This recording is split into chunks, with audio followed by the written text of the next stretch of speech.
ইয়ামিন, অনেক রাত হয়ে গেছে, তাড়াতাড়ি শুয়ে পড়ো। অনেক খেলাধুলা হয়েছে, তাড়াতাড়ি আসো। আম্মু, আজকে তুমি আমার সাথে শোবা। আমার না অনেক ভয় লাগে। সাম্বা বলছে বাসায় নাকি নিশিভূত থাকে। দেখো ইয়ামিন, এসব বাহানা কিন্তু চলবে না। তাড়াতাড়ি শুয়ে পড়ো, কেমন? নাও, শুয়ে পড়ো। চুপচাপ ঘুমিয়ে পড়ো, আমি গেলাম, ঠিক আছে?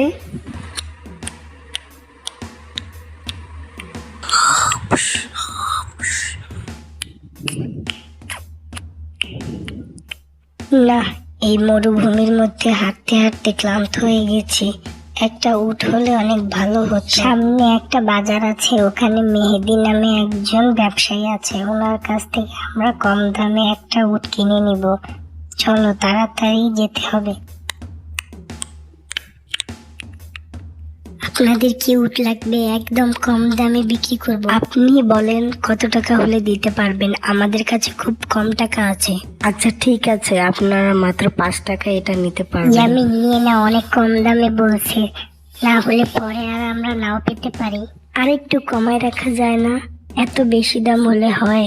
4 টাকা দিবনি। ভাই, এই মরুভূমির মধ্যে 5 টাকায় উঠ অনেক কম দাম বলছি। আচ্ছা ঠিক আছে, দেন তাহলে, কি আর করার, আমাদের কাছে 5 টাকাই ছিল। টাকাটা আগে হাতে বুঝিয়ে দেন, তারপরে দিচ্ছি। এই নেন, এখানে 10 টাকা আছে। 5 টাকা রেখে আমাদেরকে বাকি টাকা ফেরত দিন। আচ্ছা ঠিক আছে, এখন আপনারা এটা নিয়ে যেতে পারেন। এবং রাস্তা খুব দুর্গম, চেষ্টা করবেন রাতে তাঁবু গেড়ে থাকতে, এরপরে সকাল হলে রওনা দিবেন। আচ্ছা ঠিক আছে, আপনাকে অনেক ধন্যবাদ। আমরা আসলে গুপ্তধনের শহরে যেতে চাচ্ছি। ও আচ্ছা, এটা এখনো 40 কিলোমিটার দূর। রাতে আপনারা রওনা দিয়েন না, সকাল হলে রওনা দিবেন। আচ্ছা ঠিক আছে, ধন্যবাদ। চলো, অনেক রাত হয়ে গেছে, এখন এখানেই তাঁবু গেড়ি। ঠিক বলেছ, আমরা কালকে সকালে রওনা দিব।